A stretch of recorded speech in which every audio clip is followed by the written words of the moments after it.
ఈ మందిరాలన్నిటిని అభివృద్ధి చేసే బాధ్యత నేను తీసుకుంటా. చంద్రశేఖరరావు లాగా మాటిచ్చి మోసం చేసుడు, జీవోలు ఇచ్చి రూపాయి ఇదల్చకపోవడం లాంటి పనులు చెయ్యను.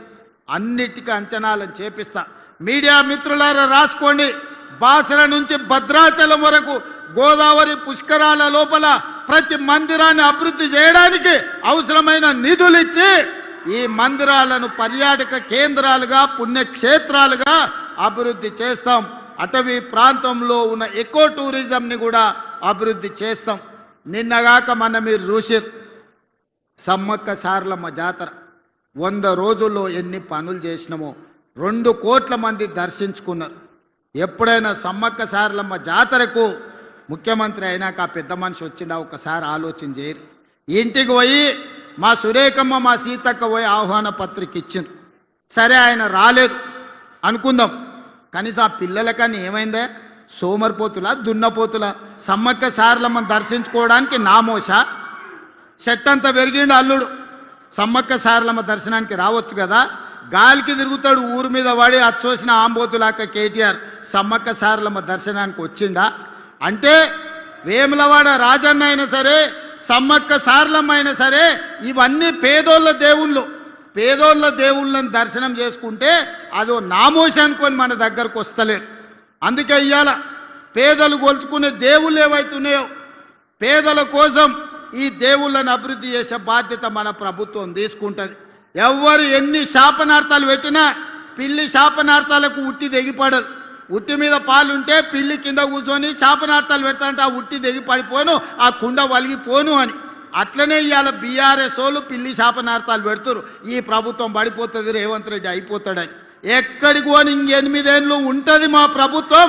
8 ఏళ్ళు తెలంగాణ రాష్ట్రాన్ని దేశానికి నెంబర్ 1 రాష్ట్రంగా, దేశంలోనే అత్యధిక ఉద్యోగాలు, అత్యధిక అభివృద్ధి, అత్యధిక సంక్షేమ పథకాలు చేసి దేశంలోనే నెంబర్ 1 రాష్ట్రంగా తెలంగాణ రాష్ట్రాన్ని అభివృద్ధి చేసే బాధ్యత మేమందరం తీసుకుంటాం. అదేవిధంగా కరీంనగర్లో పెద్ద సమస్య డంప్ యార్డ్ నాకు తెలుసు. అందుకే కరీంనగర్కి ఈనాడు ఔటర్ రింగ్ రోడ్డు లేదు. హైదరాబాద్ అభివృద్ధి చెందడానికి ప్రధానమైన కారణం ఔటర్ రింగ్ రోడ్డు, అంతర్జాతీయ ఎయిర్పోర్ట్.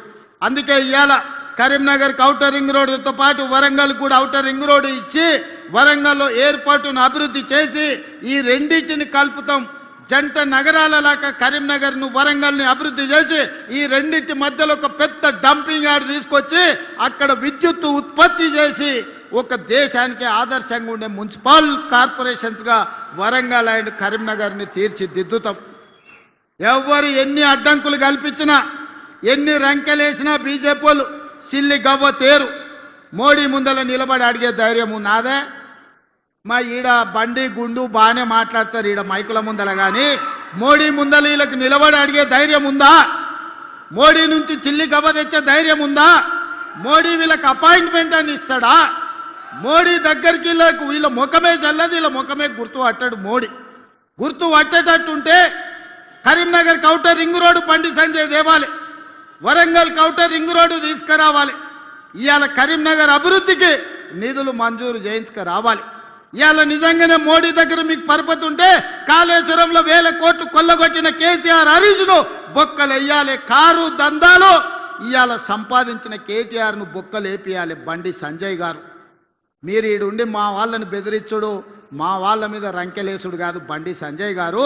మీ శాతనైతే కేసీఆర్ను బొక్కలేపియండి. మీకు వాళ్లకు గూడు పుటాని లేదు, చీకట్ల ఒప్పందం లేదు అంటే కేసీఆర్ హరీష్ను కేటీఆర్ను సిబిఐతో నీ బొక్క లేపించినాక నువ్వు మాట్లాడాలి బండి సంజయ్ గారు.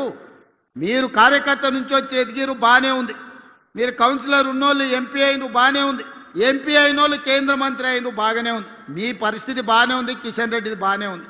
మరి కరీంనగర్ మున్సిపాలిటీ పరిస్థితి ఏముందని నేను అడుగుతున్నా. ఏం తెచ్చినవో ఏమి ఇచ్చినవో చెప్పు. మీటింగ్ పెట్టుడు కాదు, మీ జాతీయ అధ్యక్షుని తెచ్చుడు కాదు, ఢిల్లీ నుంచి ఏం నిధులు తెచ్చినవో లెక్క చెప్పు. అది మాత్రం శాత కాదు. చేసేటోళ్ళ కాళ్ళల్లో కట్టె పెట్టురు వాళ్ళతో చేరి. గట్లాంటి వాళ్ళతో ఇవ్వడానికి చేరుతాడే. బయటికి మాట్లాడుతావు కానీ లోపల ఏం జరుగుతుందో నీకు తెలియదా బండి సంజయ్ గారు? మీ నాయకత్వం కేసీఆర్ కేటీఆర్తో ఎట్లా కలిసిపోయినో మీకు తెలియదా? మీ కిషన్ రెడ్డి ఎప్పుడైనా హైదరాబాద్లో వాళ్ళకు వ్యతిరేకంగా మాట్లాడిండా? మీ కిషన్ రెడ్డికి నోరని తెరిసే ధైర్యం ఉందా కేసీఆర్కు కేటీఆర్కు వ్యతిరేకంగా? బండి సంజయ్ గారు మీకు కనిపిస్తలేదా మీ నాయకులు ఎవరెంబడి తిరుగుతుర్రో? అందుకే మిత్రులారా, ఇవాళ తెలంగాణ రాష్ట్రాన్ని అభివృద్ధి చేసుకోవాలన్నా, తెలంగాణ రాష్ట్రంలో మున్సిపాలిటీలకు నిధులు ఇవ్వాలన్నా ఇవాళ కాంగ్రెస్ పార్టీతోనే సాధ్యమవుతుంది. ఇవాళ సమస్యలు పరిష్కరించే బాధ్యత కాంగ్రెస్ పార్టీ తీసుకుంటుంది. అందుకే మిత్రులారా, ఇంత మంచి కార్యక్రమాన్ని ఏర్పాటు చేసి అభివృద్ధికి పునాదులు వేసుకొని ఇవాళ మనం ముందుకు వెళ్ళాలనుకుంటున్నాం.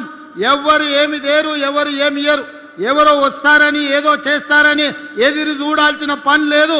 మనకు సత్తా ఉంది, మనకు శక్తి ఉంది, తెలంగాణ రాష్ట్రానికి ఆదాయం ఉంది.